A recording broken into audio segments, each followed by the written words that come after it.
Hello everyone. आज हम types of element पढ़ेंगे। एलिमेंट्स को उनकी कैरेक्टरिस्टिक के आधार पर कैसे विभाजित किया जा सकता है हम वो देखेंगे। पहले हो सकते हैं कि एक्टिव एलिमेंट्स हो या पैसिव एलिमेंट्स हो।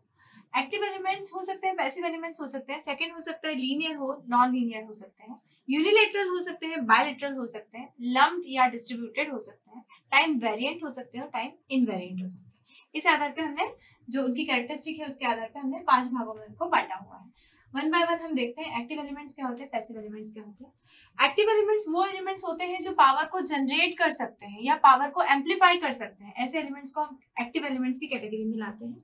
जैसे वोल्टेज सोर्स हो गया, आपका करंट सोर्स हो गया, एम्पलीफायर्स हो गया, ट्रांजिस्टर हो गए, ओपैम्प हो गए, ये सारे आपके एक्टिव एलिमेंट्स की कैटेगरी में आते हैं। पैसिव एलिमेंट्स वो होते हैं जो पावर को जनरेट नहीं कर पाते हैं या एम्पलीफाई भी नहीं कर पाते। जैसे हमने आरएलसी अभी पढ़ा था, ट्रांसफार्मर है, ये आपके पैसिव एलिमेंट्स की कैटेगरी में आते हैं। साथ में एक और चीज होती है, जो एनर्जी है minus infinity to infinity V of T I of T D T greater than 0 होती है। किस केस में? पैसिव एलिमेंट्स के केस में। और minus infinity to infinity V of T I of T D T less than 0 होता है in case of active elements.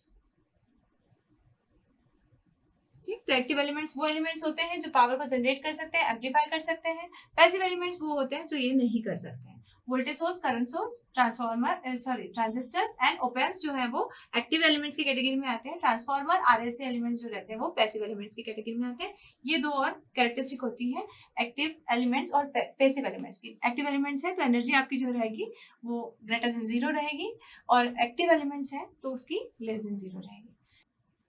दूसरे होते हैं हमारे linear and non linear element. ऐसे एलिमेंट्स जो कि सुपरपोजिशन और होमोजेनिटी दोनों ही कैरेक्टरिस्टिक को फॉलो करते हैं, वो एलिमेंट्स लीनियर कैटेगरी में आते हैं। या सिंपल अगर आप समझने की कोशिश करें, जो भी एलिमेंट्स जिनकी कैरेक्टरिस्टिक्स जो है वो इस तरह से स्ट्रेट लाइन होती है और कोई कांस्टेंट उसमें इंक्लूड नहीं होता है, ओरिजिन से पास होती है वो स्ट्रेट लाइन, ऐसे एलिमेंट्स को आप क्या बोलते हैं? लीनियर की कैटेगरी में लेते हैं। और नॉन लीनियर वो एलिमेंट्स होते हैं जो ये प्रॉपर्टीज को फॉलो नहीं करते, सुपरपोजिशन होमोजेनिटी को फॉलो नहीं करते, स्ट्रेट लाइन इस तरह से ओरिजिन से पास होने वाली नहीं होती है, साथ में कुछ कांस्टेंट भी इसमें इंक्लूड हो जाता है या कुछ अलग कर्व बनते हैं, वो आपके होते हैं नॉन लीनियर एलिमेंट्स। जैसा कि हम जानते हैं, हमने रेजिस्टेंस पढ़ा, उसकी वीआई कैरेक्टरिस्टिक कैसी होती है? लीनियर होती है। तो आपका रेजिस्टेंस कैसा एलिमेंट हो जाता है? लीनियर एलिमेंट होता है। इंडक्टर का यदि आप रिलेशन देखते हैं फ्लक्स लिंकेज और करंट के मान से, मतलब एन फाई और आई के रिस्पेक्ट में यदि आप इंडक्टर की कैरेक्टरिस्टिक देखते हैं तो वो लीनियर कैरेक्टरिस्टिक देता है। वोल्टेज और D I by D T की यदि कैरेक्टरिस्टिक देखते हैं आप इंडक्टर की, तो वो लीनियर की कैटेगरी में आता है। हम सीधे वी आई कैरेक्टरिस्टिक की बात नहीं कर रहे हैं। वी और D I by D T rate of change की कैरेक्टरिस्टिक और वोल्टेज, इसकी जो इंडक्टर की जो कैरेक्टरिस्टिक बन के आती है इनके बीच की, वो हमारा लीनियर रिलेशनशिप दिखाता है। कैपेसिटर के केस में भी हम देखेंगे वीआई कैरेक्टरिस्टिक उसकी लीनियर नहीं होती, लेकिन जब हम चार्ज की और वोल्टेज की बात करते हैं तो वो कैरेक्टरिस्टिक कैपेसिटर की लीनियर कैटेगरी में आती है। Similarly current and DV by D T, rate of change of voltage और करंट की जो कैरेक्टरिस्टिक कैपेसिटर के केस में आती है वो आपकी लीनियर की कैटेगरी में आती है। नेक्स्ट हम देखते हैं डायोड। डायोड की कैरेक्टरिस्टिक लीनियर नहीं होती है, ये नॉन लीनियर कैरेक्टरिस्टिक होती है। सिमिलरली एससीआर भी जो है आपका एलिमेंट, वो आपका नॉन लीनियर एलिमेंट कहलाता है, क्योंकि उसकी कैरेक्टरिस्टिक वीआई कैरेक्टरिस्टिक भी जो होती है वो लीनियर नहीं होती है। डायक की कैरेक्टरिस्टिक भी आप देख रहे हैं, ये भी लीनियर कैटेगरी में नहीं आती है।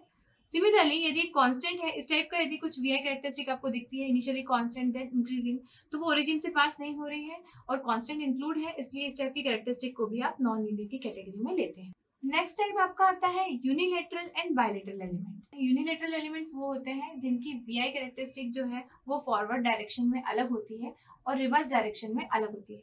मतलब यदि वो उसको फॉरवर्ड बायस रखा जाता है उस एलिमेंट को, तो उसकी कैरेक्टरिस्टिक कुछ अलग तरीके की होती है, और यदि उस एलिमेंट को आपने रिवर्स बायस कर दिया तो उसकी कैरेक्टरिस्टिक अलग होती है।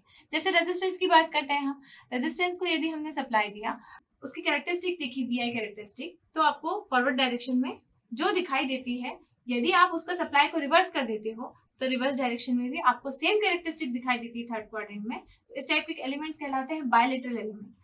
ऐसे एलिमेंट्स जो कि कैरेक्टरिस्टिक को अलग अलग देते हैं फॉरवर्ड एंड रिवर्स डायरेक्शन में, वो आपके एलिमेंट्स कहलाते हैं यूनिलेटरल एलिमेंट। और एग्जांपल देखते हैं, यदि हम डायोड की बात करते हैं तो डायोड को यदि हम फॉरवर्ड बायस करते हैं तो उसकी वीआई कैरेक्टरिस्टिक अलग दिखती है, और रिवर्स बायस करते हैं तो उसकी वीआई कैरेक्टरिस्टिक आपकी अलग दिखाई देती है। इसका मतलब डायोड जो है वो आपका यूनिलेटरल की कैटेगरी में आता है। तो यूनिलेटरल की कैटेगरी में आने वाले कौन कौन से एलिमेंट्स होते हैं? डायोड होता है, एससीआर होता है, ट्रांजिस्टर होता है, ओपैम्प होता है।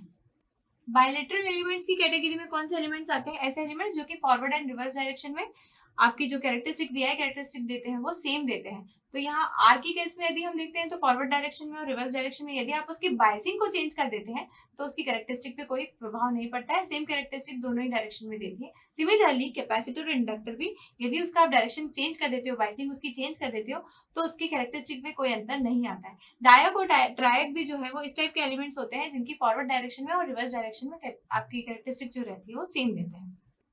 लम्प्ड और डिस्ट्रीब्यूटेड क्या होता है? लम्प्ड नेटवर्क और डिस्ट्रीब्यूटेड नेटवर्क या lumped element and distributed elements ऐसे एलिमेंट्स जिनको कि हम सेपरेट कर सकते हैं सिस्टम से। आप अगर यदि उसको लंबे तरीके से अगर लिखा हुआ है किसी डिफरेंट इसमें लिखा हुआ है कैटेगरी में, तो आप उसको स्मॉल मैनर में, आप छोटे से सर्किट में आप उसको यदि प्रदर्शित कर सकते हैं, आरएलसी को सेपरेट कर सकते हैं, तो ऐसे एलिमेंट्स को हम बोलते हैं लम्प्ड एलिमेंट्स। और डिस्ट्रीब्यूटेड ऐसे होते हैं जो थ्रू आउट द लेंथ होते हैं, उनको आप एक छोटे सर्किट से रिप्लेस नहीं कर सकते। ऐसे एलिमेंट्स को कहते हैं distributed elements. Generally high frequency elements जो रहते हैं आपके, हाई फ्रीक्वेंसी सिस्टम जो रहते हैं आपके, वो डिस्ट्रीब्यूटेड सिस्टम के अंतर्गत आते हैं। जैसे एंटीना जो होता है आपका, वो डिस्ट्रीब्यूटेड एलिमेंट में आता है। बाकी सर्किट एलिमेंट्स जो आप लैब में यूज करते हैं वो सारे आपके लम्प्ड नेटवर्क्स रहते हैं। कुछ एग्जांपल्स हम कंसीडर करते हैं वन बाय वन। पहला एग्जांपल हम देखते हैं, यहाँ कुछ वीआई कैरेक्टरिस्टिक आपको गिवन है, ऐसे रेजिस्टेंस की वीआई कैरेक्टरिस्टिक जैसा दिखाई दे रहा है हमको। तो इसको देख के आप क्या बोल सकते हैं कि ये कैरेक्टरिस्टिक किस टाइप की है? ये पैसिव है क्योंकि ये इंक्रीजिंग है। जब भी कभी आपको इंक्रीजिंग टाइप की कैरेक्टरिस्टिक दिखती है तो वो एलिमेंट आपका रहता है पैसिव एलिमेंट। दूसरा क्या दिखाई दे रहा है? लीनियर, क्योंकि कोई कांस्टेंट यहाँ पे दिखाई नहीं दे रहा है, स्लोप जो है वो एक जैसा आपको दिखाई दे रहा है, तो ये लीनियर है। तीसरी चीज एक और नोटिस में आ रही है कि इसकी कैरेक्टरिस्टिक फॉरवर्ड डायरेक्शन में और रिवर्स डायरेक्शन में, दोनों ही डायरेक्शन में सेम है। इसका मतलब ये बायलेटरल एलिमेंट है। तो फर्स्ट केस में हमको क्या दिखता है? ये पैसिव है, लीनियर है एंड बायलेटरल। सेकंड केस हम कंसीडर करते हैं तो इसमें क्या हो रहा है? इंक्रीजिंग दिख रही है कैरेक्टरिस्टिक, साथ में कांस्टेंट भी दिखाई दे रहा है। तो इस केस में आप क्या बोलते हैं? इंक्रीजिंग है, इसलिए आप क्या कहेंगे कि कैरेक्टरिस्टिक आपकी ये पैसिव एलिमेंट को इंडिकेट कर रही है। कांस्टेंट इंट्रोड्यूस हो जा रहा है, इसके कारण हम क्या बोलेंगे कि ये नॉन लीनियर एलिमेंट हो सकता है।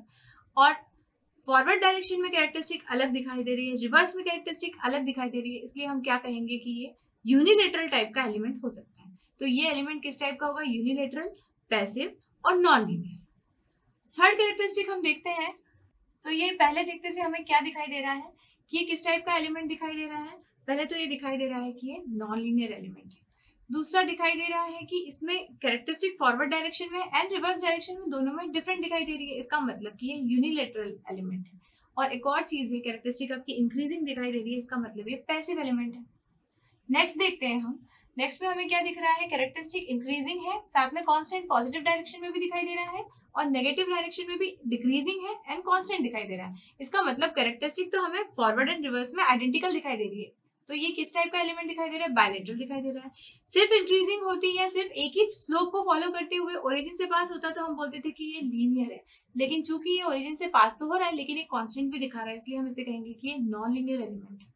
नॉन लीनियर हो गया, बायलेटरल हो गया और स्लोप कैसा है? इंक्रीजिंग है, इसलिए हम क्या कहेंगे? ये पैसिव एलिमेंट है। नेक्स्ट कैरेक्टरिस्टिक हम देखते हैं, हमें क्या दिखाई दे रहा है? इंक्रीजिंग दिखाई दे रहा है ओरिजिन से, लेकिन नेगेटिव डायरेक्शन में कोई कर्व नहीं है। इसका मतलब क्या है?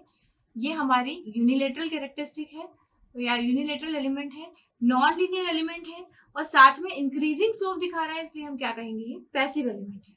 नेक्स्ट कैरेक्टरिस्टिक की तरफ आते हैं, इसमें हमें क्या दिख रहा है? डिक्रीजिंग स्लोप दिखाई दे रहा है, वीआई कैरेक्टरिस्टिक के सेकंड और फोर्थ क्वाड्रेंट में दिखाई दे रहा है, लेकिन फॉरवर्ड और रिवर्स दोनों में जो है, या सेकंड और फोर्थ क्वाड्रेंट दोनों में जो है कैरेक्टरिस्टिक आपकी सेम दिखाई दे रही है। इसका मतलब ये भी कोई बायलेटरल एलिमेंट होगा जो कि लीनियर है और डिक्रीजिंग स्लोप दिखाई दे रहा है यहाँ पे, इसका मतलब ये एक एक्टिव एलिमेंट है।